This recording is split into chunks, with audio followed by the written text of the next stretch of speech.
Halos every 2 weeks, nakakapagtalbos ako ng kangkong, pangsigang, pang-adobo. Yan, 3. Tsaka mga yogurt containers.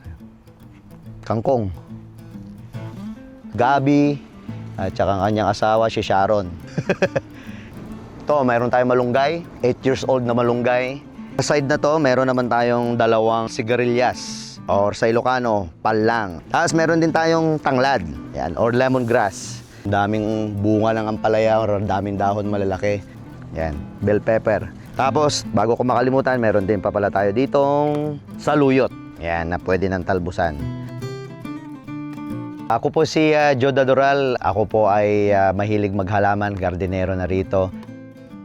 Nag-umpisa akong magtanim siguro mga 10 years ago. Mahilig kasi ako sa gulay. Being Ilocano, sa probinsya, syempre marami tayong gulay. Kaya naisip ko na lang na magtanim para makamura tayo, lalo na ngayon mahal ang bilihin na gulay. At the same time, makain natin yung mga gulay na paborito natin tulad nitong mga siling Ilocano or siling haba.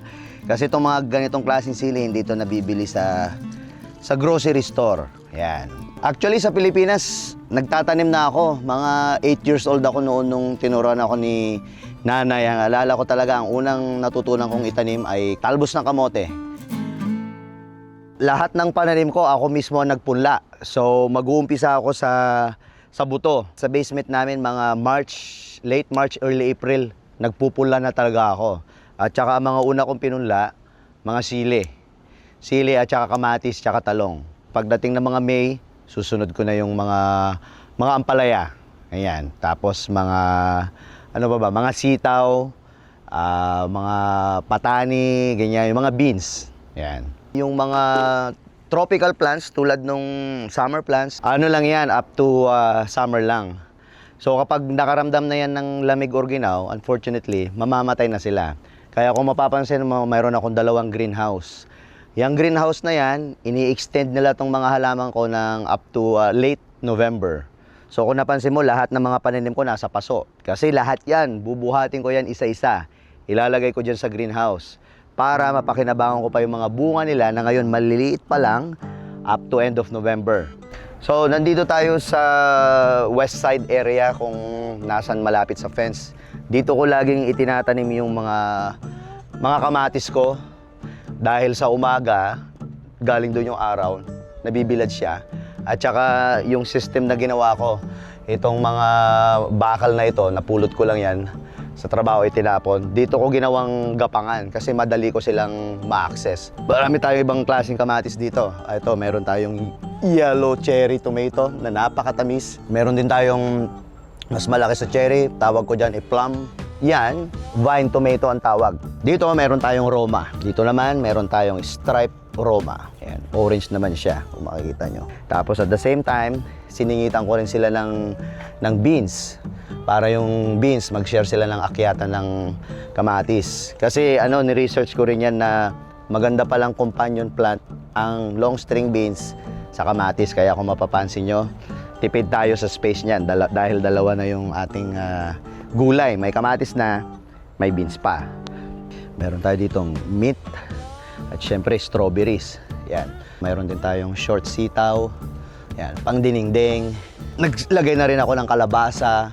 Total, may gapangan na sila. Ito, mukhang merong nakikagat. Most likely squirrel. Dito, meron tayong saluyot. Mga paborito nating kaprobinsya.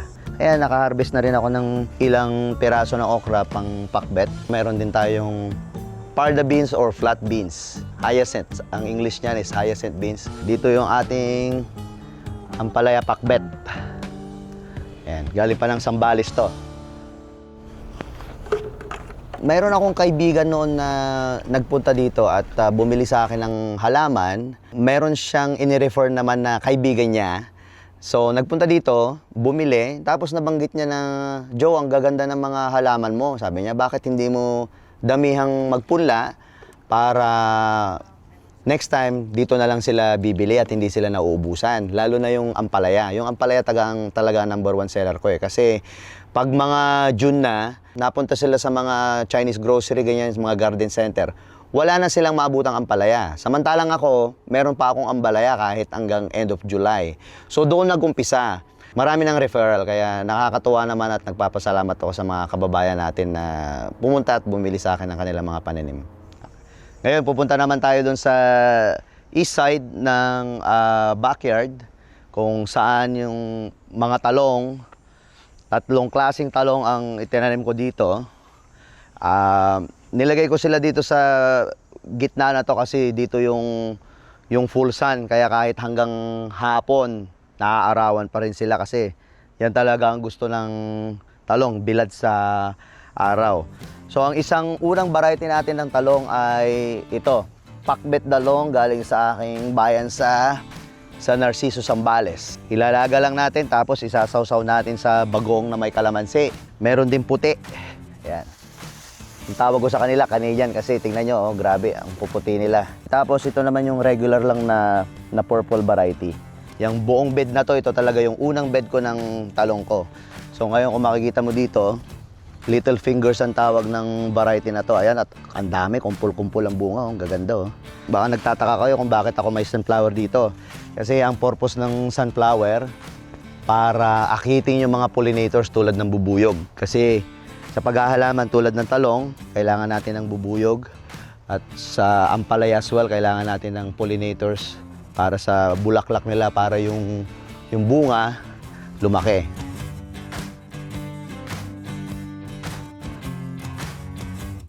Ito pala yung greenhouse number 1 ko, kung makita nyo.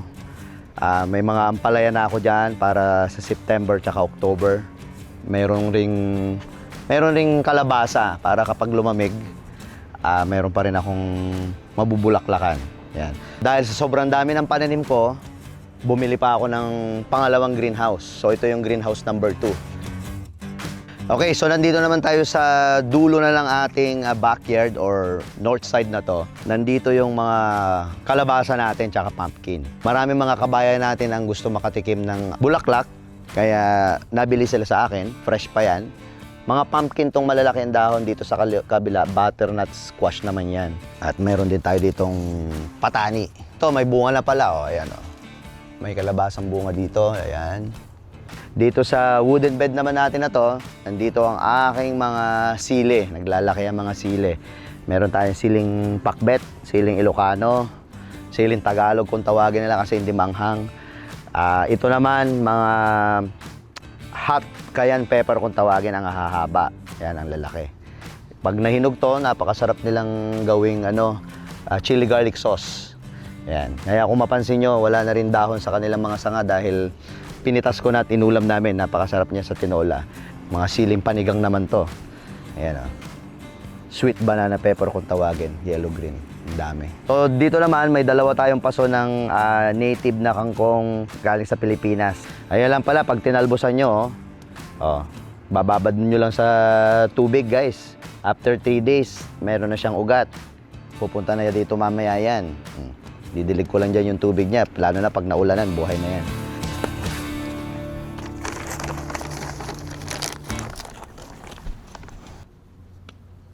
Premium soil ang pinaka-importante sa paghahalaman. Dapat talagang the best ang lupa nyo para worth it lahat yung paghahalaman nyo. Mabigyan kayo ng magandang mga bunga tulad nitong aking mga pananim. Kung makikita nyo, very healthy sila. Ang gamit ko nga palang lupa sa aking mga paghahalaman, lalo na sa paso, ay itong Promix. Yan. Promix Premium All-Purpose Mix. So, ito nga pala yung sahuran ko ng tubig ulan. Yan, bumili ako ng flexible pipe sa Home Depot. Ikinabit ko lang doon sa downspout. Ito na pretty much yung overflow kasi itong dalawang 1,000 liter na tangke ko na to, puno na. So, kapag pinupuno ko muna yan, kapag napuno na, dito na siya sa mga containers ko na to. 3 nutrients na kailangan ng halaman: NPK, nitrogen, potassium, at saka phosphorus. Yung unang number na N, galing na mismo sa tubig ulan. So parang libre na siya. Ang purpose ng nitrogen, pag nagtatanim tayo, pag maraming nitrogen yung halaman, mabilis siya lumago, marami siyang dahon. At the same time, tipid din sa pera. Dahil ang tubig na galing sa city, mahal, at the same time, meron siyang chlorine. Ang chlorine, hindi maganda sa halaman. Natutunan ko rin na kapag magdidilig ka ng tubig galing doon sa city, sa taas, sa faucet natin, huwag mo agad ididilig. Ididilig mo siya kinabukasan para mag-evaporate yung chlorine. Ang sistema ko dito ay talagang mano-mano manual work. I-give, timba, kasama ko si Renz tsaka si Lance. Kahit na matrabaho siya, epekto naman yung resulta ng hard work.